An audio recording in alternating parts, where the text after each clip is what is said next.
Let's talk quad strength. Quad strength is so important for mountain bikers, hikers, snowboarders, skiers. If you want to do extra things outside, it's so important for all these things. It's also important if you have knee pain to increase your quad strength, as long as many other things.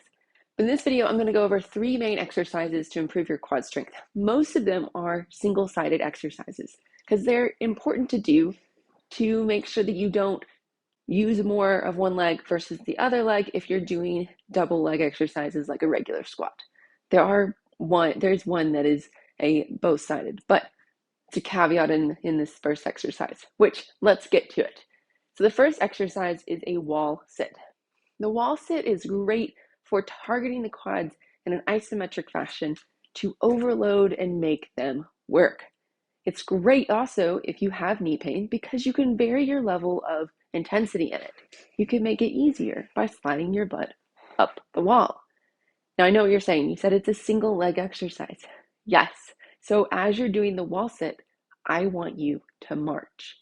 And so you can do this 2 ways. If you want to make it easier, you can alternate your marches, one side then the other side.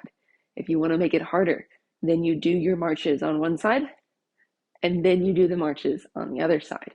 Meanwhile, your leg that's on the ground has to hold the entire time while you're moving the other one and getting your core involved.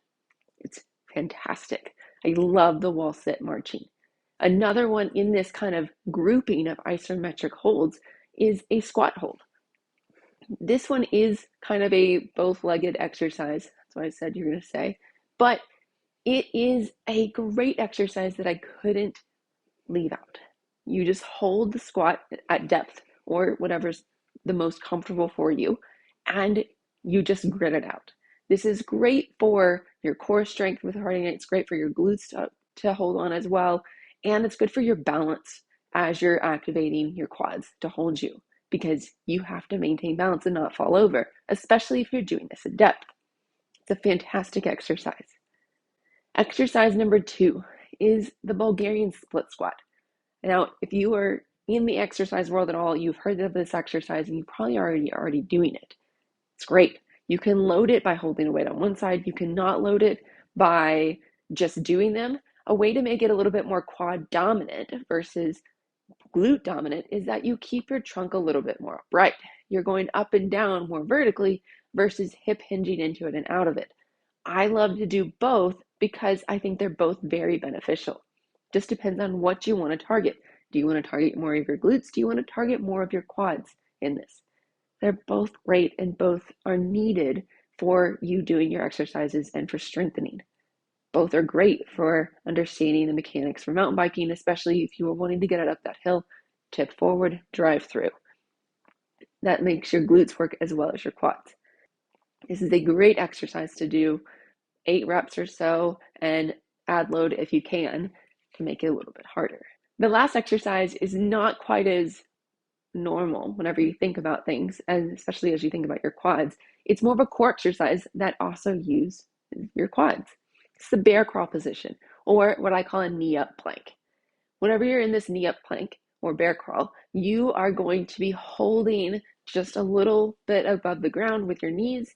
Your arms and shoulders are going to be down away from your ears, and you're going to be pressing that ground away. Weight in your toes, weight in your hands. The other part in this to make it a little bit more quad dominant and heavy is that you're going to be reaching up and doing basically a donkey kick in this. And so you're going to be alternating legs to make it a little easier for that one leg, or you can do all your reps on one side and then all your reps on the other side.